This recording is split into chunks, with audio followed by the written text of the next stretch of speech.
I don't know how to describe it other than like a demon type of sound. But it's silhouetted, hulking, every bit of 5.5 feet wide, 13 to 14 foot tall, pitch black. The one thing that ran through my mind when I had this encounter was I don't have a big enough gun. Your host, two-time witness and field researcher for more than 40 years, William Jevning. Welcome to Creek Devil. Hello, everyone. Welcome to Bigfoot, America's Creek Devil. Our good friend Lisa in New York is joining us today with new information in that ongoing situation she has there. Tom, would you like to make an announcement before we get rolling? Yeah, absolutely. I want to thank everybody for tuning in this week. And we have two of our favorites on today. One gentleman, I refer to him as Mr. T. If anybody, if he wants to be called something else, we can do that. And we've got Lisa from upstate New York. And I want to thank everybody for the support. It's been tremendous. And if you like the show, you guys know what to do. Click the like, the subscribe button if you're on YouTube, and click the share button. It helps out that hungry algorithm. And we have a lot of new strategic partners that have joined us on Patreon, and I can't thank them enough. If you're on YouTube, you just go down to the description, you click on it, and there's a link to Patreon, and it'll just follow your nose, or you can go to patreon.com/Creek Devil, and same thing. So with all that said, I am going to hand the mic off to the team here. All right, Tom, thanks. Before we get started, I just want to mention, thanks to all of our listeners. We appreciate everyone out there who likes the show, and help us get the word out that the show is there. We get lots of comments about it being the best show on the topic. We think so too. And that's because of all of you. But we need your help to get the word out to other people, so it'll help grow the show. Having said all that, Lisa, I'm going to hand the microphone over to you. Okay. Hey, everyone.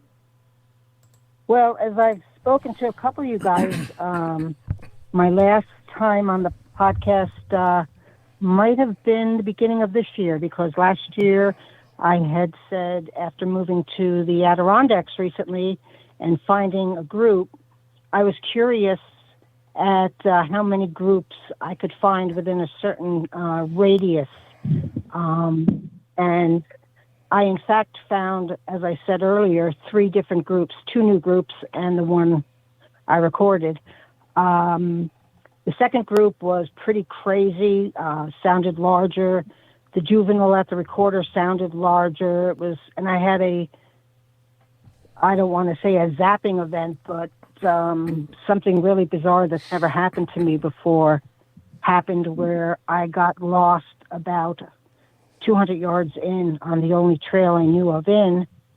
And I had to pick one group to continuously record because, as you guys know, my husband's been very ill.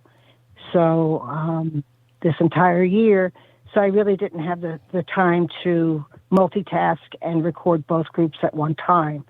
So I chose one of the groups to record. And boy, I really looked into something. Got a really crazy situation going here. In the middle of August, the night started off, I picked up my recorder and I popped it on Audacity, and it was nothing but solid yellow. And that meant a lot of activity. And it was this horrendous banging. I can't even call it knocking. It sounded like one of them took a 5-foot log and was banging it against a pile of logs all night long, actually for 5 hours straight. This huge banging. Like nothing I've ever heard before. And there's someone who I can't identify yet. There's only a couple of houses. It's a kind of secluded area. And I door knocked on a couple trying to find out. There's a gun shooter. Whenever they get loud, gunshots go off. So I wasn't able to find the gunslinger, as I call him. But after this crazy knocking, it was just before a new moon. Right after, there was this crazy event I recorded. It sounded like a Sasquatch convention. It was more than my group. And it actually got me wondering if all that banging that went on for 5 hours straight that night had something to do with calling in others, because the three groups were pretty close in proximity to each other, mileage-wise, even closer as the crow flies. And this was the first recording I got that had 2.5 hours of yelling and talking, speech. Hey, Lisa. You could hear a feminine... Is that the one that's titled Coyote Crying? Coyote crying? No. Oh, okay. 'Cause I was going to play those on here, so when we get to that point, I'll just, let me know, and I'll play it so the audience can hear it. Okay. There is a cleaned up, enhanced 5-minute section of it somewhere. But it sounded clearly like voices. You couldn't understand what they were saying, but there was different male-sounding voices and female-sounding voices off where the group is, and it definitely sounded like far more than this group that I've only been able to identify a male, a female, and of course the juvenile that sits at the recorder all night long without fail. At any of these groups I've found, when I put a recorder out, there's a juvenile that sits there for the entire night. So this crazy night went on, and recorded it, and of course there was gunfire, gunshots, and shortly after that, what's even more bizarre is there was one really raucous night. It's like a war going on up there between Sasquatch and the people who live there, because on one night, about 5:30, there were a whole bunch of gunshots, and then sirens came, and I could tell that they came down the road because it's pretty secluded, and they got very loud, so there's really no other place they could have gone. And police sirens came, and then about 8:30 that night, not only did sirens come down, but it sounded like a fire truck with an air horn, a very large truck. And then again, at 9:45, sirens coming down the road. So I got an idea, and I went online, because along the way to get to this place, there's a New York State Trooper barracks. It's quite a drive from there, but they're probably the closest police or anything near the site, which is kind of remote. So I pulled up their blotter. I found the police blotter, New York State police blotter for that night. And it had 3 timestamps. There were a number of events that happened. And the funny thing about them is they had the times almost exactly to what I had on my recorder. And curiously, the important information was missing on these entries. Where the incident occurred was missing. Anything, let me see, I have some notes here, because I actually photographed it, because these 3 entries were the only one that were missing the location of it. They did not, the first one was assist a citizen. It didn't say where, it didn't say anything about it, didn't give the address. The one at 8:30 or so that had what sounded like the fire department there had assist another agency, fire. And of course, no address, no nothing. Now, meanwhile, there were other reports in between these that gave all that information about where it was, whether the case was closed. And then 9:40 and 9:45, there was another aid call for assisting a citizen. Again, no location given. So I found that very telling. And I decided to call the trooper barracks, and I asked if I could speak to somebody about an ongoing matter, and I gave them the closest street name to this place. And she said, sure. She put me on hold, and I must have been on hold for 10 minutes before she came back and told me there was nobody there available to talk to me. So I'm thinking about making an in-person visit, because if there was nobody there to talk to me, everyone was out. Why would it take 10 minutes for this woman to find out if there was somebody to talk to me about? So then we have the night of helicopters, which I have verified by the one person. It's actually a couple that I've seen outside and I've spoken to, and they verified and showed me where these helicopters came in from. I have an audio after this event of helicopters coming in and blowing out my recorder. They were hovering right over the area, so loud that I had to take the headphones off. So the next time I drove down there, I saw this couple outside, and I stopped and I asked them if they had heard helicopters. And they said, yeah, craziest thing. And he pointed to which direction each of them came from. There were two of them. They came from this one direction. And yes. If I could interrupt you for a minute, I'd like to ask you, Sure. Is that an area where you have a lot of helicopter activity? I mean, are there military bases close by or anything like that? No, there isn't. And so it's unusual for helicopters to be there like that. Yes, you hear planes occasionally, and I get them on my recordings. But this is loud helicopters, very low.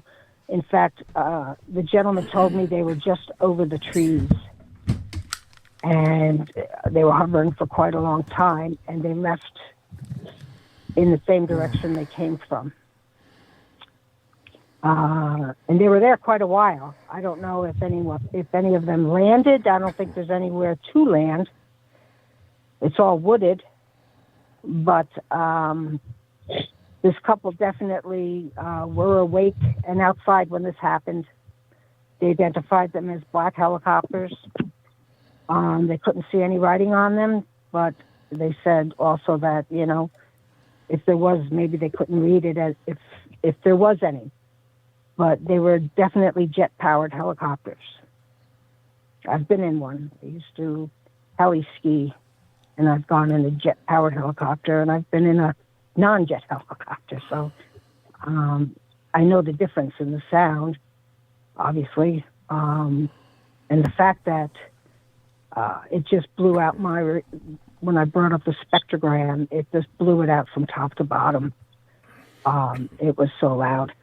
And you could hear the juvenile actually freaking out and running around frantic and making these weird noises that I'm sure were out of fear or nervousness.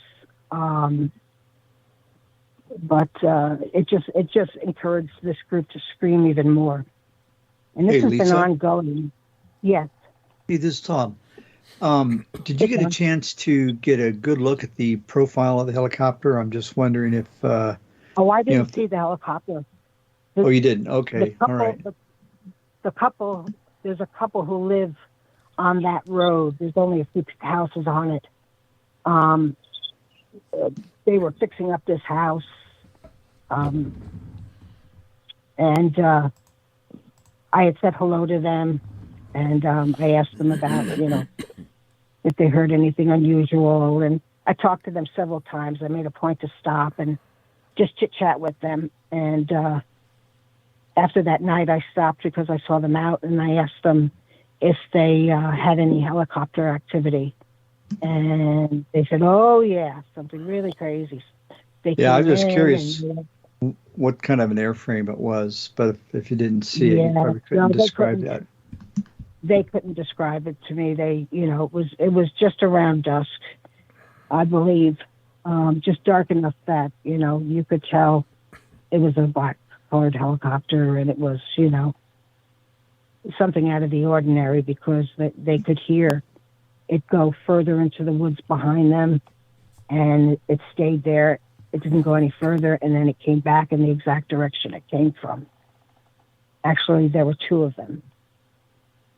And they've been back since on two other occasions since August, mid-August.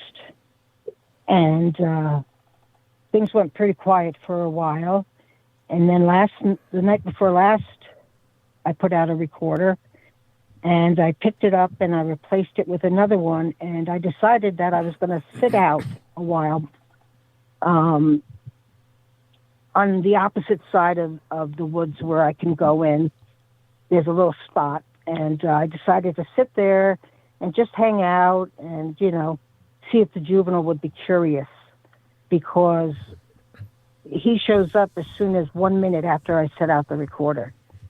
If I set it and walk away out of the woods, he's there within the 1 minute mark, right at the recorder most times. So I know he's watching me. And so I walked to the opposite side of the woods, not near the recorder, and I sat down and was just there a little while. It was getting dark, so I left. And yesterday I decided I was going to go out, swap out the recorders, and go sit in the spot. I brought a cushion, like a pad, that you use to kneel on to make myself comfortable. I brought an extra jacket and some crackers I was eating. And I took a walk over, and I was about maybe 30 feet from the woods, and I brought a new battery. And the recorder I swapped out, I put the battery in it, and there was a metal ring on the ground, just ancient trash, about 10 feet from the edge of the forest. And I set my recorder in there, just kind of, I didn't make it obvious. And I walked maybe, by that point, I was about 30 feet from the woods. Now, the first night I was out there, I could clearly hear footsteps, and I could hear the chipmunks and the blue jays going nuts, coinciding with these footsteps in the forest. But even putting my camera on like 30 zoom, just trying to see if I saw anything darker that didn't look natural. I was just panning around taking pictures. But I clearly heard bipedal footsteps, but they were just out of view. That's why I went out yesterday. Yesterday was very interesting. I sat out there. I went out about 3:30, and I stayed till after dark, till about 6. And while I was sitting out there, I heard what I thought were bipedal footsteps. But unbeknownst to me, the recording from the night before was another huge night of roaring, louder than I've ever heard. My whole spectrogram was bright yellow, like for the first 6 hours. There were gunshots, there were sirens, same thing. So maybe that had something to do with why the second night, which was last night, I didn't really hear. I heard once what I thought were bipedal footsteps. So I get home and I see that the previous night's recording, they had another ongoing, war of Sasquatch versus man. And thought nothing of it, picked up. Then I took out the SD card on the recorder I had right next to the woods, 20 feet away, 25 feet away from me. And the funniest thing, I had never heard it. I had done a few owl calls, and there were almost whispered owl hoots. But even funnier was the recorder was pinged with pebbles that I couldn't hear the whole time I was there. Now I'm, at that point, about 30 feet from the woods. The recorder's about 10 feet from the woods, diagonal to me. And there was only one tree obscuring my line of sight to take pictures in the woods. I was facing the woods. And I just thought nothing was going on. And unbeknownst to me, he was pinging the recorder with pebbles the whole night, the whole time I was there. Not the whole night. I was there over 3 hours. So I thought that was very interesting. that he was that how he could be that quiet when the leaves sound like potato chips. Yeah. And that part of the woods is near a swamp, and it is so dense that I've gotten lost in these woods, and I've come across this dense bushy stuff that's almost impenetrable. You can almost, it's a battle just to make your way through it. And I'll go way out of my way to go around it because we don't have that in the Catskills where I came from. It's very wet up here, and the forests can be crazy, like a jungle. You just impenetrable. So it was very interesting that I only heard what I thought was him a few steps, but he was actually there the whole time, pinging with pebbles. So when I went and picked up the recorder this morning, I walked over to that spot, and sure enough, in that ring were a whole bunch of little pebbles. Hey, Lisa? Yes. This is David. Whenever you talk about the talking or the communicating back and forth, is there any way you could describe that a little bit more? Were they like whistling at each other or howling, or was it like a chatter? What did you hear? Are you referring to the night of after the big knocking where it sounded like there was like a convention going on, like a whole bunch of Sasquatch talking with each other? Uh-huh. It sounded, I might be able to play part of it. I don't know if it'll come across. It sounded like a lot of yelling, like excitable yelling, like a lot of confusion going on, a lot of male sounding voices, hey, oh, blah, blah, blah, blah. Then you'd hear female going, woo, and talking. But it was very hard to tell. In between what sounded like speech were these bursts of yelling. And when I played it in my car, off of my phone, I connected my phone to my car with the auxiliary cable, I actually heard periods of percussion that almost sounded like chest beating. They were very short in duration. They were like boom, boom, boom, boom, boom, boom, boom. Not acceptably loud, definitely not wood on wood. So I don't know, in fact, if this was a gathering of more than one group. And I forgot to mention, the day after this happened, the day after this happened, I went for the first time since spring and put a recorder out where my second group is. And it was the first time ever that I got nothing but silence the entire time where I knew a group was. I mean, all my groups that I've recorded, they follow the same pattern. They're there until it starts getting cold around, mid-November, and then they leave to whereabouts unknown. Every group I've recorded has disappeared for the winter, and I don't know where they go. I haven't been able to figure that out. So they all leave at a certain time, but this was well within that time frame. It was back in August. And a week later, I put a recorder, and they were back there. So because I didn't have the time, being a caregiver and all this summer, to diligently record that second group, I only recorded that one night of silence out of curiosity to see, well, if this is a gathering, there should be no Sasquatch at the second group. And there weren't. It was dead silence, and I've never recorded dead silence before where I knew a group was, if it was still in the time frame that they're normally there. So I found that quite interesting. So it really got me wondering if it had anything to do with, it's in the fall. Most of it was male voices. There were female voices.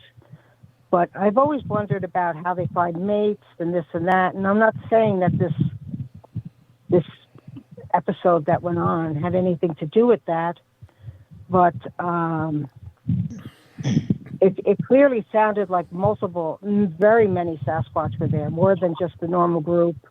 It was very high energy, rambunctious talking and yelling and whooping. And what other animals, mammals, I should say, what do they do in the fall? The males all compete for the females, right? For breeding rights. Now, I'm not saying that's what it was, but, trying to run through my mind what would cause this event to have occurred, because, I recorded quite diligently out there, and this was something unprecedented that I've never recorded before. So, yes. Will you talk for a moment about the audios you sent me that were supposed to be coyotes? People had told you they were coyotes. I found that very interesting because I've hunted coyotes since I was a kid, and I've never heard coyotes make the noises that I was hearing. They sounded like pretty good imitations of a coyote, but they just weren't quite right, Tracy, should I play one of those clips first and then have Lisa comment on them? Sure. That'd be a great idea. Okay, everyone, stand by. This isn't very long. One closest.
Was that one of them, Tracy?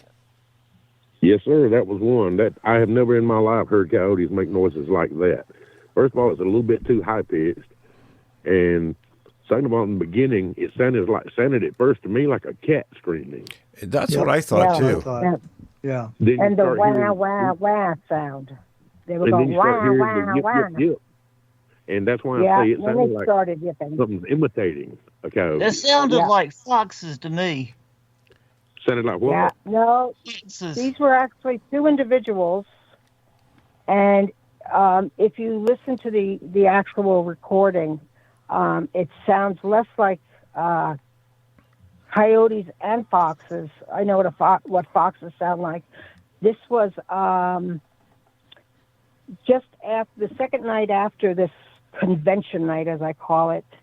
I went back in the woods to set recorders out further back in the woods to try to, spread out recorders to see if I could get anything. And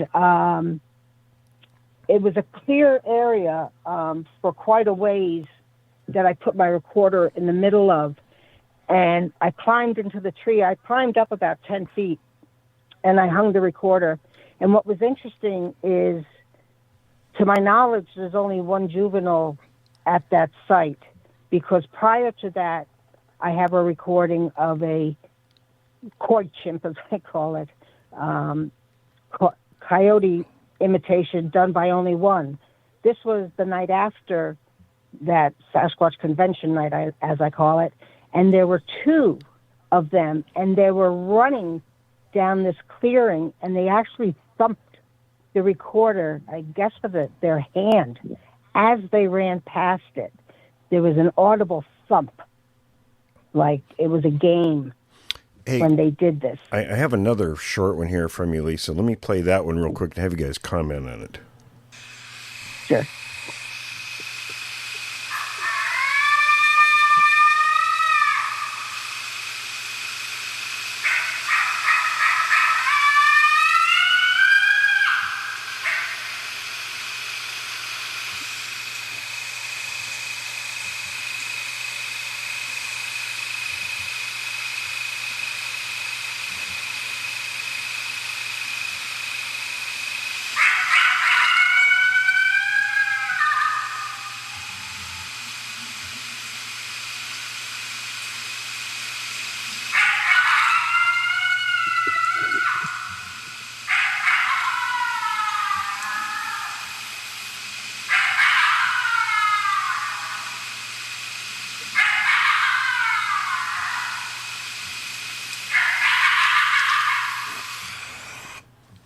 Okay.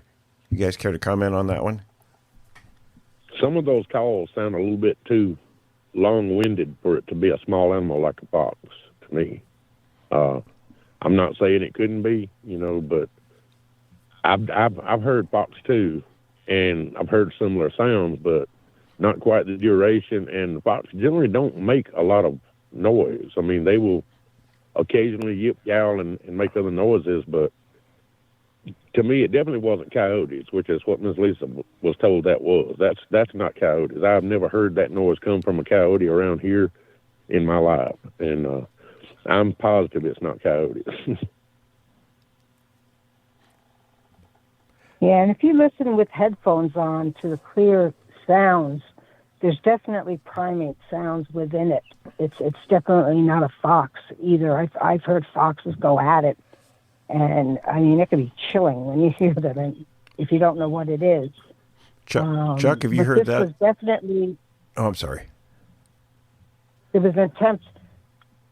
They were always attempting to, if you listen with headphones, they were trying to imitate coyotes, the yipping and the barking, which I've never heard out of a fox. I've heard screams and stuff like that, but if you listened close with headphones, you would be able to hear the weird primate sounds that went with the yipping. Chuck, have you heard stuff like that in your area? No, I haven't. Not really. Most of the stuff that I've heard is like the owls and the frogs thing that was really strange, and the rooster Is that crowing. like a frog? I'm sorry to interrupt you, Chuck. The juveniles started doing this frog cackle, I call it. It sounds like a frog, but there's a cackle in it. Like it's kind of weird sounding. Yeah, this didn't sound like a bullfrog at all. I mean, it was definitely off and very loud, and there was only two of them croaking. And and this happened just a month ago or 2 months ago, something like that. And at that time frame, if their bullfrogs are out, you're going to hear hundreds of them. You're not going to hear just two. And exactly. So and why right by the recorder? Yeah. Well, what I found interesting is he started doing this just recently, and I know, well, it's not frogs because I have no frog. The only sounds I have are crickets that I have to get rid of on some of my earlier recordings before the nights got cold. Never any frog sounds. And all of a sudden, when the activity ramped up, it was right next to the recorder, and it was only one. And it's the first part of it almost sounds like a frog, but it goes into a cackle. And what's very interesting is when I recorded in the Catskills, where the juvenile sat by the recorder, I had multiple nights of what I thought was the mother and an older female sibling returning like 3, 4 in the morning and making the same exact frog cackle noise. Now, there were frogs down there, tree frogs, and there were a lot of frog sounds. But this was in November, after all the frogs were inactive. And I had a gentleman argue with me and send me snippets of audio from Googling, gray tree frogs. And it was nothing like that sound. And it was after the first frost. There were no frog sounds at all. And they slowly got closer and closer to the recorder. And as soon as they got to the recorder, they stopped. So unless you got frogs that want to visit a juvenile, I just can't see it. Well, I will say that I have heard coyotes. But this is just really strange audio to me, because to me, it sounds. I'm kind of in Dave's corner on this, because it kind of sounds like more like a fox than it does a coyote. I could be Yeah, very that's wrong. why. That's why you have to listen to it yourself with headphones, because it came across that way playing it on air. But when you listen to it in Tracy, you can tell me if you agree or not. I totally That agree. it did sound like them trying to mimic coyotes and not a fox. Hey guys, Tom just sent me a link to a recording of foxes. Let me play that real quick and we can compare. Cool.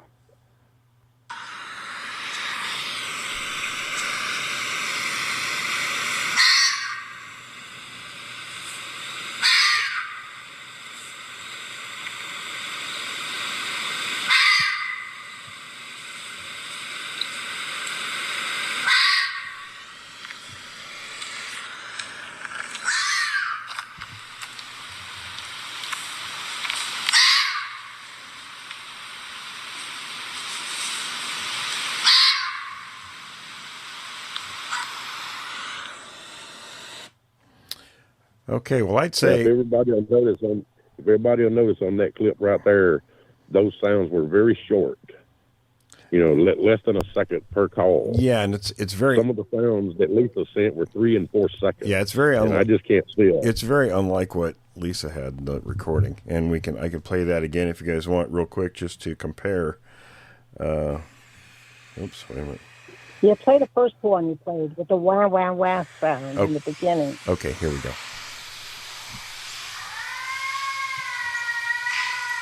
See, that's not like the fox at all. No, sir, that's too much wind.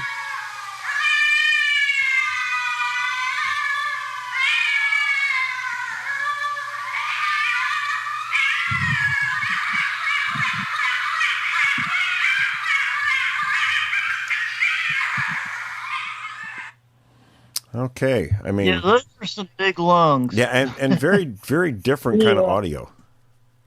Yeah. Yeah. Almost It sharper definitely or sounds like louder. it tries to mimic coyotes. Poorly, I may add. But Well, that's usually the way it because is. there's some, yeah. Yeah, the juveniles definitely, like the barred owl call, that was from that juvenile that you played last time I was on. That barred owl scream into the recorder, the fake barred owl. Oh, definitely, yeah. Yeah.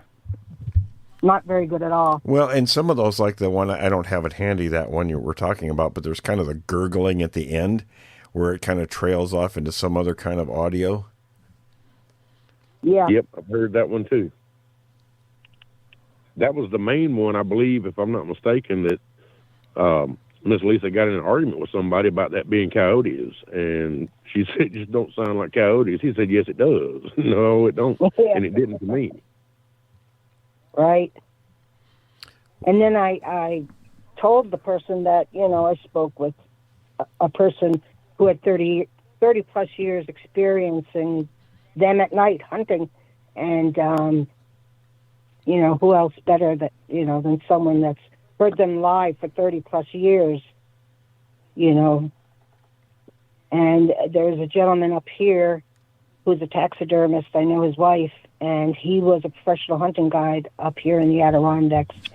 He's now 80, so doesn't look 80. He looks about 65, but he doesn't do it anymore. But I also played it for him, and his opinion was that no, that's definitely not a coyote, definitely not a fox. Well, Nothing. And that's the problem you get with people, in the Bigfoot community and on Facebook and elsewhere. They're the self-proclaimed experts when they really should be talking to people who have hunted for 30, 40 years, or people who are, wildlife experts. Right. That's why I sent them to Tracy right after I got them, and then I sent them to my friend Bob, who was a hunting guide and has been in the woods 50 plus years, and he just said that's crazy. I've never heard anything like it. When you listen to it with earbuds, you can tell it's definitely not coyotes or foxes. Yes, that's my opinion.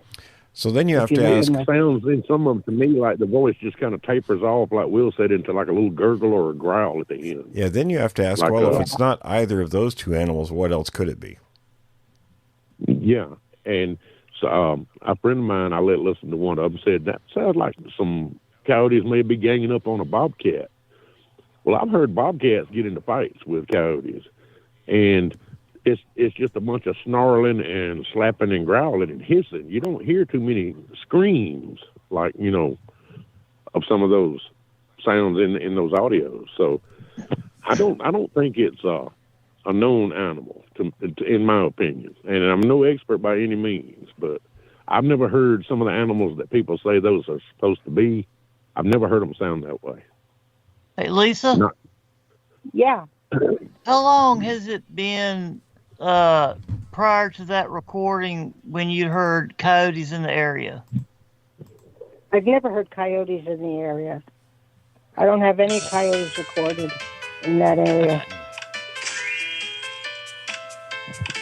Creatures going in the off wild at have all. always carried a little bit of mystery around None. with them. So, It's rare to get a glimpse into that world. in fact, I've Lisa, never are heard you a saying coyote. you don't I'm have really any recording. coyotes in the area?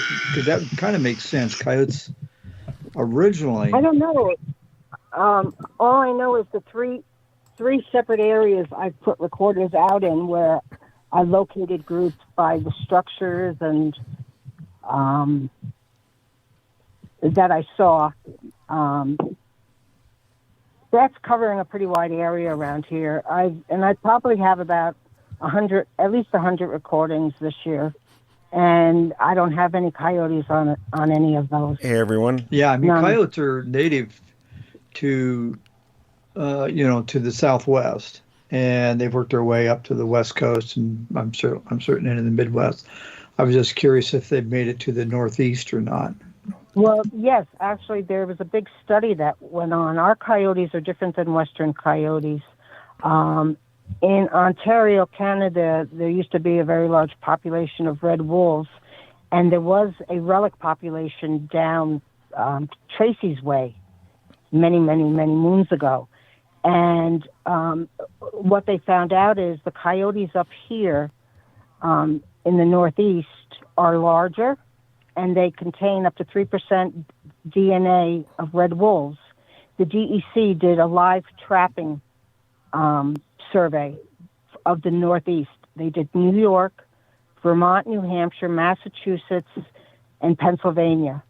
And they found that except for the far western part of Pennsylvania, all of these coyotes had red wolf DNA.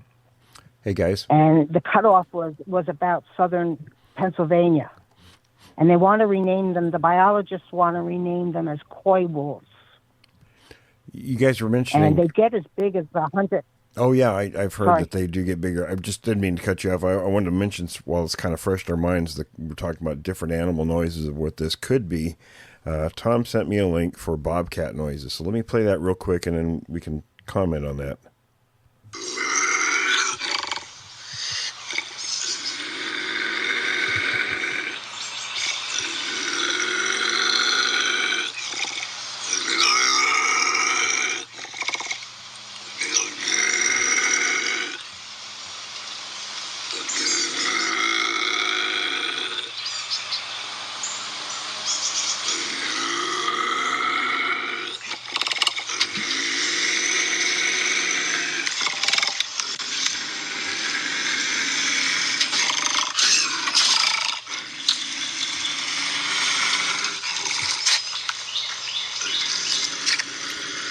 Sounds exactly like my cat when he's sleeping. Yeah, a little growling there. Let's see if there's any more here. And I have heard that sound before. Here we go.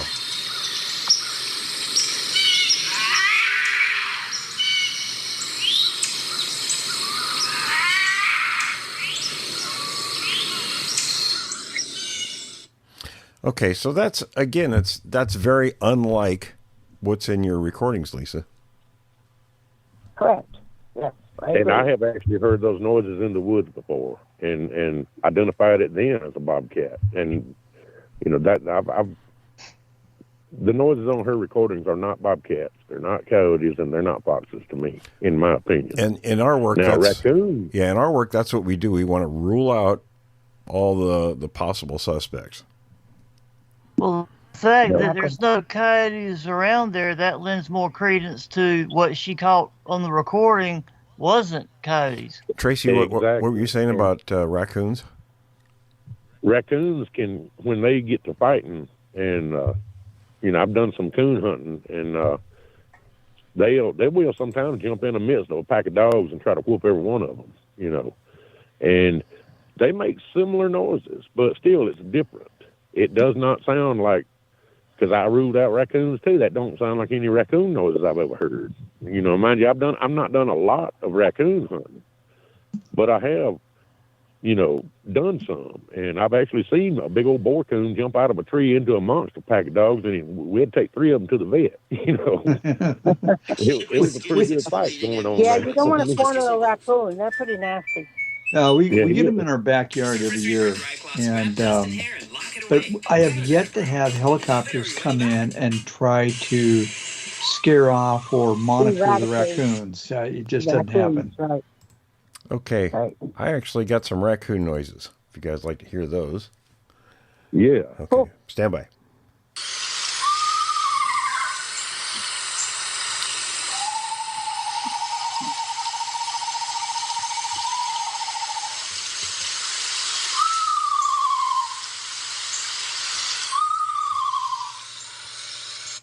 Okay, that's a good enough sampling for raccoons. Any thoughts, folks? That sounds like that sounds like the noise that one made right before he jumped out of the tree. He didn't jump on you. That was the raccoon war cry there. Yeah, and when he landed amongst those dogs, I mean, it was a ferocious fight. It was 5 dogs down there, and like I said, when it was all over with, the coyote walked off. 2 dogs done had enough and said, "Heck with this," and 3 of them was laying there bleeding. We had to take them to the vet that night. Wow. Now, I'm not saying there's not coyotes up here. I'm just saying there's no coyotes where I've recorded Bigfoot groups. Or sign of. I have some pictures of some of the juveniles' footprints. But that's it. I still, no matter where I put the recorder, how many miles I walk to put the recorders out to get closer to the group, it just seems like the group just moves. It's like a game of chess, and I don't win. I lose every time. So I've just gone back to putting it at what I call the juvie tree. Same tree, I hang it, I don't hide it, and after I leave, he's there for the whole duration of the night, every recording. Same with group number 2. There every night. I've got one more piece of audio of coyotes if you guys want to hear that real quick. Sure. Yeah. Okay, stand by.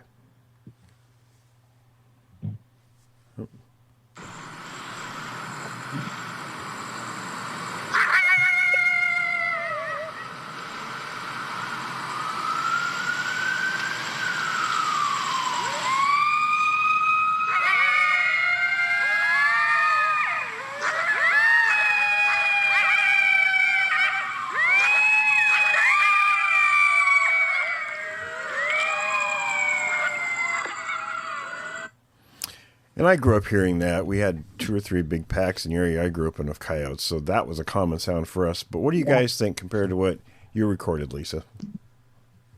I think that that's definitely what they were trying to imitate.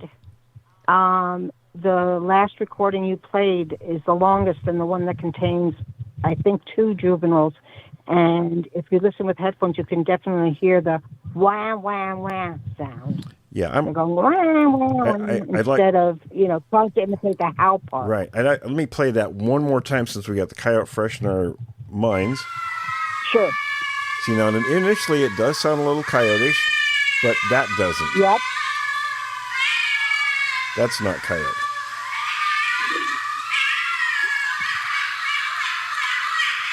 And that's certainly, that's certainly not coyote.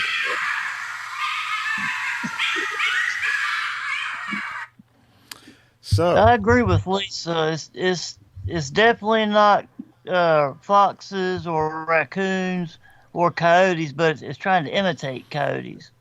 Right. To me, Dave, it sounds like they're trying to imitate bobcats, coyotes, foxes, and coons all at the same time. Kind of an odd mixture, isn't it? They're throwing in a little of the sounds of all of them in there. It's the wah wah. I think it was Monongahela who said that coyotes cannot, don't have the vocal range just to say the ah phenome. So there's no wah or ah in their call. And they clearly are making that sound in the recording. If you notice at the beginning of that video, that audio, you could hear a siren in the background. I heard that. Exact same thing. That happened to me about 2 nights ago when I come home. There was a fire truck going by down here. That was in the coyote recording. It was actually that was in recorded near an urban area. And that actually happened the other night with me. I mean, as soon as that, I heard the fire truck coming when I pulled into the yard. And as I got out, all of a sudden the woods behind me lit up with coyotes yipping and howling at it, you know. And as soon as the fire truck passed out of my earshot, they kept going for a minute or two, but then they quit. So, you know, Well, you know, think about it. I mean, coyotes are basically a dog. Dogs will do the same thing. You know, we have dogs that, you know, when a loud vehicle goes by, they start. Oh, yeah. But that's different than what we're listening to. And what's interesting is the police are there multiple times. I just told you about one night. This guy is repeatedly shooting his gun off when they get really loud. And I mean, they're loud. I can send some recordings. And anytime the sirens come or the fire truck came, no coyote sounds. It didn't set off any coyotes. These were totally separate incidences that just occurred in the middle of the night on the recording, and they weren't preempted by any sirens or fire trucks. I had another former guest on the show share with me an audio recently, and he said it's just coyotes. Well, when he sent it to me, it just didn't sound right. It was a good imitation of coyotes, but I told him, I said, I don't think that's coyotes. He said, I've had several people say it was, and I'm just like, no, listen to the length of those calls. That takes a big set of lungs to make that noise for that length of time. Yeah. I said, if you don't believe me, just try making that noise outside and see how long you can hold that note, you know, that tone. And it just didn't sound right to me. I mean, there was something off about it. It was close, and it was a very good imitation. And was that this other gentleman's recording? Yes, ma'am. This other person's? Oh, okay. I wasn't sure. Yes, ma'am. But it just did not sound like it didn't sound like a coyote to me. It did sound like a coyote, but like I said, it was just things that were way too off to me. The length of the call, the volume of the call. You know, first of all, he said it sounded like it was 20 feet away, but you could tell from the other sounds in the woods that it's a good ways away, but it's still very loud. You know, that's one of the problems with the topic in general, because a lot of the stuff, you know, these things were already here when people came to inhabit these areas, even the native folks. You know, these creatures were already here. So when people come into these places, you know, it's whatever these noises are. It's not just noises, it's scat too. I've shown people, you know, scat that was Bigfoot scat, definitely because of the sheer size of it. And they'd say, oh, no, that's black bear. No, sorry, it's not. It'd have to be a 2,000-pound black bear easily. But anyhow, you know, then the markings and the noises, that's all part of the, it's the background. So when you come into an area, you get to know an area, whether it's visually or audibly, that's the background. So when they hear those things, that's just part of normal animal noise or sign, you know, without taking into account comparing the specifics of different animals. Yep.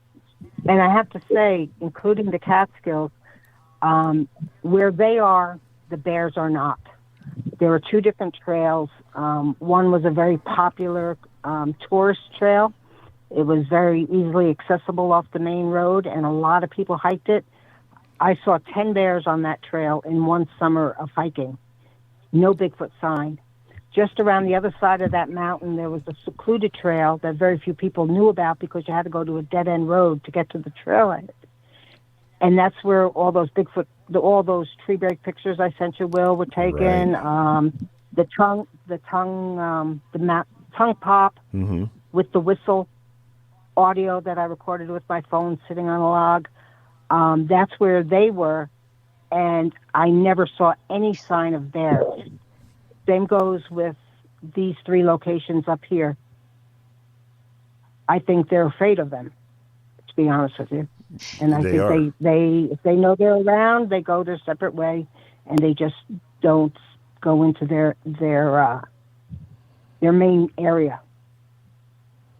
Will, do you guys remember several months ago when we were all talking, and I was telling you about things that had happened to us on our hunting club, and one of the things that I never thought about, the fact of, we would hear owl hoots during the middle of the day. And it never dawned on me that owls don't generally hoot or make noises like that during the day. And I actually work with a lady who works at the Raptor Center at Auburn University. They tend to injured and wounded animals that, they raise them. If they can't be released into the wild, they keep them there. But she was telling me about some of the owls they have down there. And she said during the day, she said she's never heard one make a noise. She said it's when things get dark that they get vocal. So I've only heard one owl during the day, and I verified it by sighting. My first day out, when I followed those tree breaks in the spring, it was in end of April, I followed those big fresh tree breaks. On my way down, they were about 75 to 100 feet paralleling a small stream coming down off a plateau. They were very careful, I think anyway, in my opinion, not to walk the stream bed because it would make them more visible because of the lack of trees and bushes, on either side. So the tree breaks paralleled that all the way to the top. And when I got to the top and I started going down, I heard an owl. And I quickly looked around and I saw a juvenile barred owl. And I hooted and he hooted back, and he literally followed me. He flew from tree to tree, following me all the way down, hooting back at me. Now, he obviously knew I was a human. He could see me. I thought that very bizarre. And that's the only time I even heard one during the day. And not only did I hear it, but I saw it the whole time. So, yeah, I'd have to concur. I've never heard them during the day, except for that one rare occasion. See, and that's part of it. And that was something we had that a lot heard of barred pretty owls. regular. We had a lot of barred owls. We heard pretty regular where I used to hunt. We used to hear it during the day all the time, but none of us ever thought about the fact that owls generally don't make noises like that during the day. That's at night when you hear them. See, that's part of understanding context. When I always talk about, you have to understand the context of a situation. That's part of it. You hear noises or you see something and you have to say, well, what did that, and should it be during this particular time period, whether it's time of year or time of day? Right. And, I've thought about it a lot since we had that conversation when I realized, well, that's right. Owls generally don't make noises like that during the day. I've often wished that I could have had a recording of that so I could listen to recordings of real owls captured at night to compare it, because to us it just sounded like an owl. Right. That was the first thought in our head. That's an owl. Didn't dawn on us. They don't normally do that during the day. I don't know why, but but you're right about context, Will. Yep. You got to take every factor of the situation into consideration. Absolutely. We're going to wrap here shortly, guys. We're just about out of time. Let's go around the table and get any final thoughts or anything. Chuck, how about you? Lisa, good stuff. Great audio. Great job. Thank you. I did fail to mention that the talking, I sent the clip to you, Will. Did you get it? I didn't get it. It's No. about 5 minutes long. No, I didn't get it. Really? Okay, I'll have to resend it to you. Send it. It's a 5-minute cleaned up and amplified clip of the talking and the craziness that went on. And Scott Nelson actually asked for the recording. If you would, send it to my He said email, it- would you? Sure, I will. I know your email. Yep. And send it to Scott me, Nelson Miss Lisa. I don't wants think you to- sent me that one yet. No, I'll get that to you. I have it in SoundCloud under Xena Sasquatch, if anyone wants to hear it.